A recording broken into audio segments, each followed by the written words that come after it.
I'm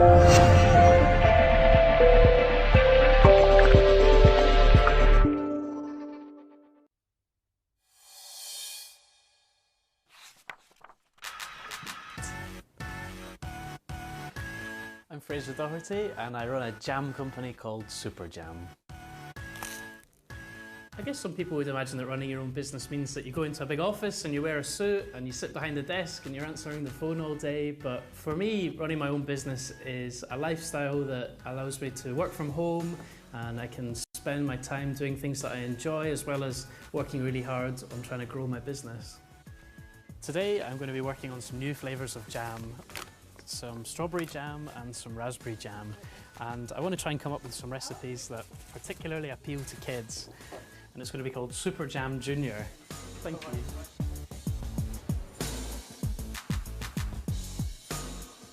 I've got some strawberries. I'm going to chop them up and then boil them up and then add grape juice, and that's all that goes in it. So it's all just 100% fruit. There's no sugar or any additives or anything like that. You have to make sure that your idea is something that people want to buy. And when I asked people at farmers markets what they wanted, they told me that they wanted jam without sugar. So I knew I was onto a good idea. One afternoon when I was 14, I was visiting my grandmother and she was making jam in her kitchen just in the same way as she had for as long as I can remember. And I got really excited about it and asked her to teach me how to make jam. Soon I was making my own jars and selling them at farmers markets and to little shops. I was making 1,000 jars of jam a week in my parents' kitchen, which was about as much as was possible. When you start a business, there are going to be moments where things don't work. At one point, Waitrose said no to my idea.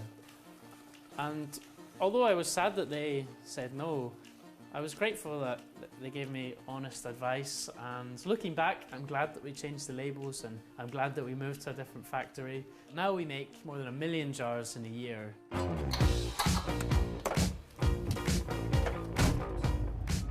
We run hundreds of tea parties for elderly people all over the country, and today I'm meeting with a few people who can hopefully help us start having big tea parties in London.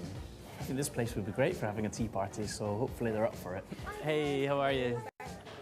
When I was about 16, I had my first big meeting and I went along wearing my dad's suit. It was probably 2 sizes too big for me, and I was pretty frightened at this meeting because it was something new, there was a lot of pressure and I really wanted it to work.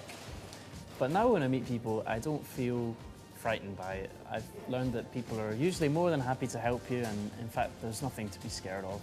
Thanks very much, everyone. Today I'm going to take along recipes to a taste test this afternoon with some kids. The kids might like it, they might not like it, and if they don't, it would be really useful to know what they would do to change it. Try and find out how we can make the product even better than it already is. Sometimes it's difficult because I might come up with a kind of jam that I think tastes great, and we put it on the shelves and people don't necessarily buy it. We tried launching rhubarb and ginger jam, which was delicious, but unfortunately didn't fly off the shelves and we had to stop selling it.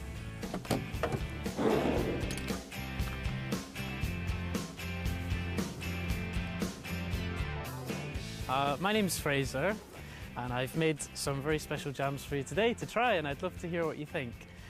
Help yourselves! Lovely. Great. Yeah. Which one do you think's got the best label? The teddy bear. I like the one without seeds because it's sweeter. What do you think? Which one's your favourite? With seeds because it's sweeter. Put your hands up if you think that jam for kids without any seeds in is a good idea. It's a great idea. Yeah. Well, thanks so much for taking part in my taste test. I'm really happy that you all like the idea for making jam for kids without any seeds. I think it's kind of amazing that you can come up with an idea and with a bit of hard work, it can change your life. It doesn't have to take a lot of money.